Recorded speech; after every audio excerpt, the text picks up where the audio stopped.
বোরকা পরে কাউকে দিয়ে বা কাউকে রাতের অন্ধকারে গিয়ে তার এনআইডি নাম্বার নিচ্ছে। এনআইডি নাম্বার এবং আগামীর ভোটের সাথে কোনো সম্পর্ক নাই। এনআইডি নাম্বার নিয়ে নিশ্চয়ই তারা কোনো দুর্বিসন্দেহ, কোনো সন্ধি, কোনো ষড়যন্ত্র করার চেষ্টা করছে।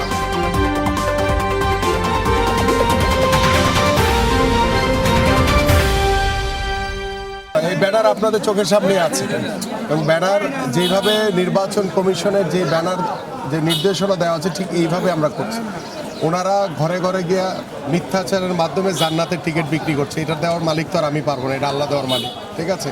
ওনারা ঘরে ঘরে গিয়ে এই বিকাশের নাম্বার নিচ্ছে, টাকা দিয়ে ভোটার কেনার চেষ্টা করছে। গতকালকেও আমার কাছে একটি ভিডিও ফুটেজ আছে যে উনি যে প্রার্থী নিজে স্বয়ং টাকা বের করে দিচ্ছেন এবং তার সাথে তার একজন সহযোগী আছে, সে তার কাঁধে ব্যাগ ভর্তি টাকা সেটা নিয়ে সে ঘরে ঘরে ঘুরছে আর আস্তে আস্তে করে লুকায় লুকায় টাকা দিচ্ছে। সো এগুলো কিন্তু আমাদের কাছে ফুটেজ আছে।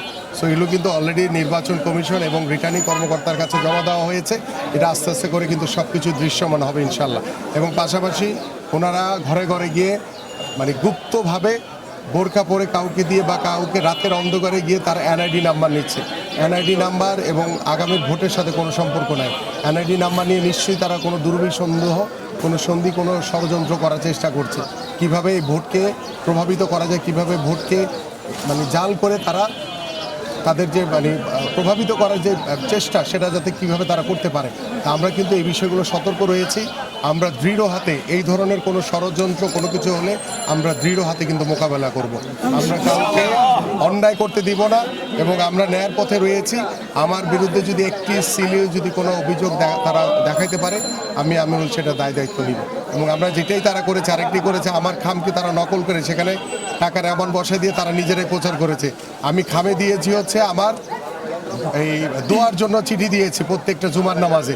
সেই দোয়ার চিঠির ভিতরে তার উপর দিয়ে লিখে দিয়েছে আমি নাকি তাদেরকে টাকা দিয়েছি। এটা ডাহা মিথ্যা কথা, এর কোনো সত্যতা নাই। এবং তারা মিথ্যাচারের উপরই কিন্তু ভিত্তি করে তারা রাজনীতি করছে। কারণ গত 17 বছর তারা কোথাও ছিল না।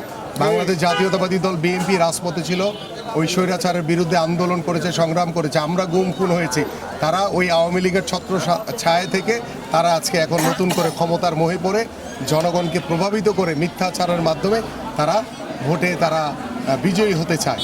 জনগণ 12 তারিখে তাদের বিরুদ্ধে রায় দিবে ইনশাআল্লাহ।